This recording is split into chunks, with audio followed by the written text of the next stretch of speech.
हमारे सभी दर्शकों को सादर प्रणाम। जय श्री कृष्ण। आज का हमारा विषय है पति पत्नी में अच्छा प्रेम रहे, सद्भावना रहे, पत्नी पति का सम्मान करे, पति पत्नी का सम्मान करे, ऐसा एक योग कुंडली में कैसे देखें। जब कुंडली मिलान करते हैं और आज जो योग बता रहा हूँ ऐसा योग दिख जाए तो कुंडली मिलान करना सार्थक सिद्ध हो जाएगा। ऐसी स्थिति में वह जोड़ा, पति पत्नी का जोड़ा जीवन भर प्रेम से रहेगा। हालांकि छोटे मोटे झगड़े तो होते रहते हैं, ये तो एक आम बात है, लेकिन बड़ी समस्याएं नहीं आती है, एक दूसरे का सम्मान करते हैं। दो प्राणियों का मिलान कर रहे हैं, दोनों के विचार अलग अलग होते हैं, लेकिन इस प्रकार का योग यदि है तो प्रेम बना रहेगा।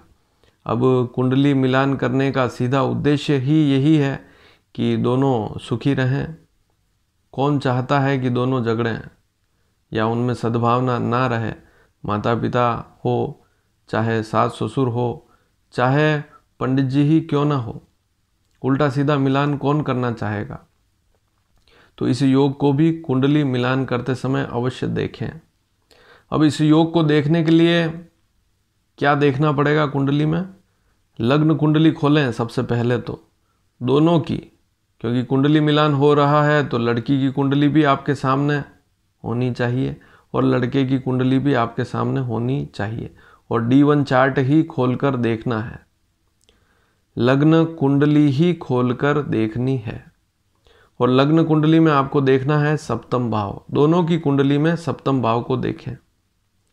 सप्तम भाव में कोई न कोई एक अंक लिखा होगा, 1 से 12 के बीच में कोई न कोई एक अंक लिखा होगा। 1 हो, 2 हो, 3 हो, 4 हो, इसी प्रकार से 1 से 12 के बीच में कोई एक संख्या लिखी हुई होगी, उसे राशि कहते हैं। तो सप्तम भाव में कौन सी राशि लिखी हुई है और उसका स्वामी कौन सा ग्रह है, आप एक पेज पर नोट कर लीजिए। दोनों की कुंडली में देखना है। अब सप्तम भाव का स्वामी जो है उसका पता कैसे करें, इसके बारे में रोज़ बताता हूँ, लेकिन आज भी बताऊँगा कि यदि सप्तम भाव में 1 या 8 का अंक लिखा हुआ है, जैसे मेष और वृश्चिक राशि है सप्तम भाव में, कोई एक राशि दोनों में से, तो उसका स्वामी मंगल होता है। वृषभ और तुला राशि, वृषभ 2 नंबर, तुला 7 नंबर, इन दोनों में से कोई एक राशि सप्तम भाव में हो तो शुक्र स्वामी होता है सप्तम भाव का। 3 और 6, 3 का अर्थ मिथुन, 6 का अर्थ कन्या राशि, इन दोनों में से कोई एक राशि सप्तम भाव में हो तो उसका स्वामी बुध होता है।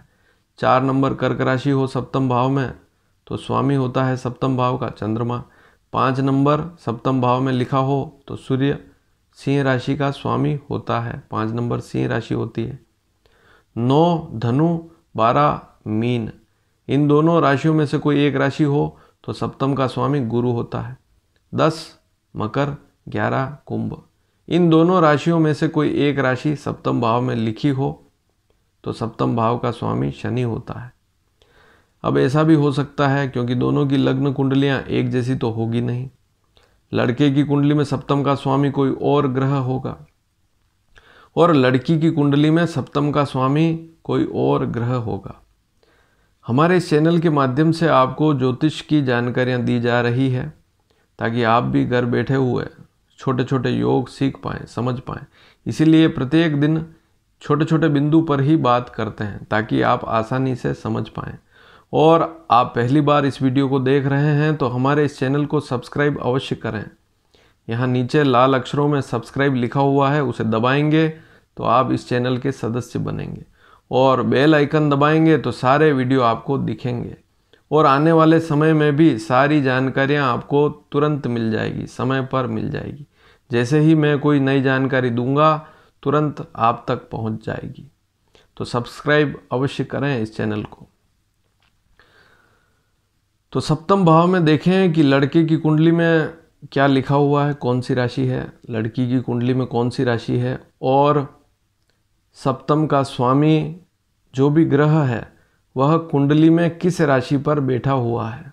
बस इतना सा देखना है, इससे आप इस सूत्र को समझ पाएंगे। तो लड़के की कुंडली में सूत्र क्या है, ध्यान से समझें। लड़के की कुंडली में सप्तम का स्वामी जिस राशि पर बैठा हो, उसी राशि पर, लड़के की कुंडली में सप्तम का स्वामी जिस राशि पर बैठा हो, उसी राशि पर लड़की की कुंडली में सप्तम का स्वामी भी बैठा हो, तभी जाकर यह शुभ योग निर्मित होगा।